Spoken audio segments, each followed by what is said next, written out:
Hello. When I was 9 or 10, Princess Mononoke was, I think, my favorite movie.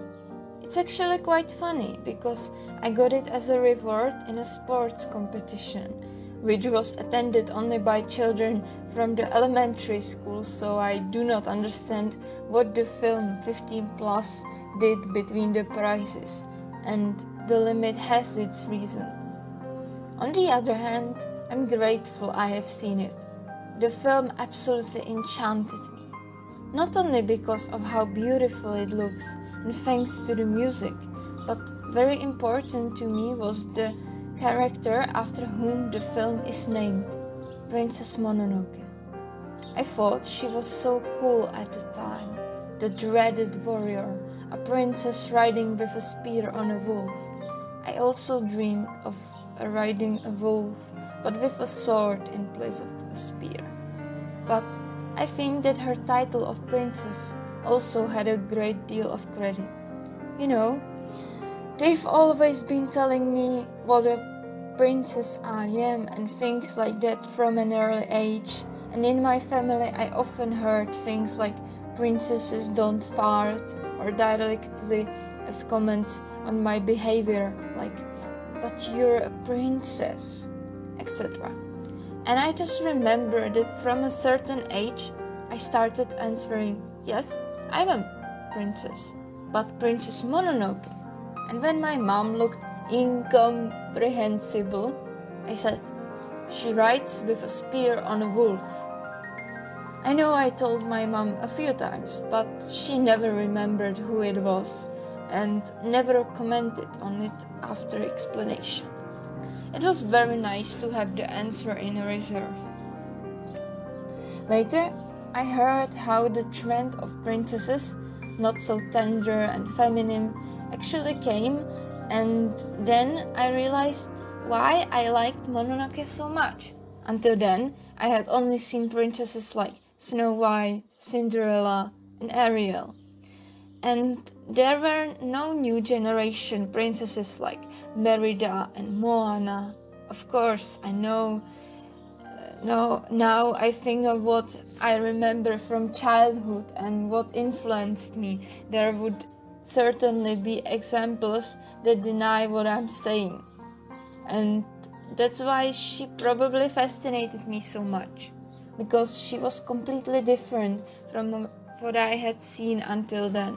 And because only then did I realize that those delicate, fragile princesses were probably not my cup of tea.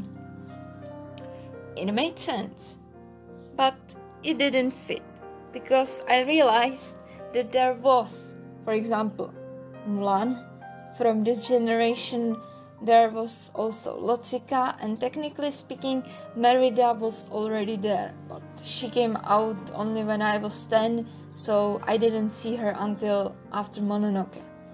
But the more fundamental question is why Mulan did not affect me in this way. And I feel that I have known her longer than Mononoke, and maybe even her sequel. I know Mulan isn't technically a princess, but I've seen her that way all my childhood, and that's what it is about. The explanation would be that she's still quite different from Mononoke. To put it very simply, Mulan has the same essence as Bella. Both are nicest and most beautiful beings in their environment. They are also quite intellectually on a level, to some extent independent, and do not fit into their society. The main difference is just how they sacrifice for their father. One goes to fight the war, and the other goes to be a concubine of a nobleman. And that's why Princess Mononoke is still kind of special. She has feelings and cares for her loved ones, but she's certainly not the embodiment of good. She has been raised by wolf gods in forests since she was a child, and therefore she has a strong relationship with nature and its inhabitants, because the forest is her home, and it is this love that fills her with hatred for the people who destroy her forest. In her fight against them, she is almost ruthless, wild and fierce. She makes no secret of the fact that her fight does not end only in defense, but that she also longs for revenge on the woman who actually started destroying of the forest. At the same time, she has problems with her own identity, because she was raised in a pack of wolves, but she is not a wolf, she is human. But she was brought up to hate people, so she refuses to admit her humanity. When it comes to Princess Mononoke, I probably liked the sincerity and immediacy of her character, her strength, her love for nature, and also the fact that she wasn't just a princess fighting.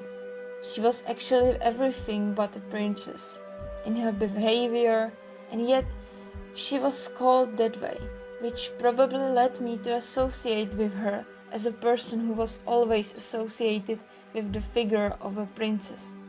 And basically, for the first time, she showed me that just because someone gives you a name doesn't mean you have to do what they think it means. But I'll turn a little when I say that this is one of the reasons why I don't think it's necessarily bad for children to see even more serious or honest films, where even uglier things happen. Of course, there was a scene where I was always covered my eyes, but again, it's a simple logic, quite useful for a child. If something is too scary for you, don't watch it, and possibly enjoy the rest.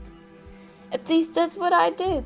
As long as the film is of good quality, it can give the child a lot, and even move it somewhere, which simply an idealized fairy tale can hardly do.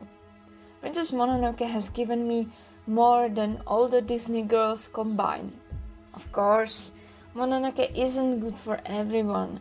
It just met my personal needs. And so it is with all the role models. Surely there were those whose needs were met by Disney characters. Feel free to write me who your role model was. And I didn't even talk about princesses in films from my country, but they didn't really affect me much either. And of course, I haven't seen all the Disney movies or movies in the world, so you don't have to tell me there was this movie and this. I probably haven't seen it, or I don't remember it, or it didn't affect me. I still only say my opinions and hypotheses about the feelings left by my childhood. Thank you.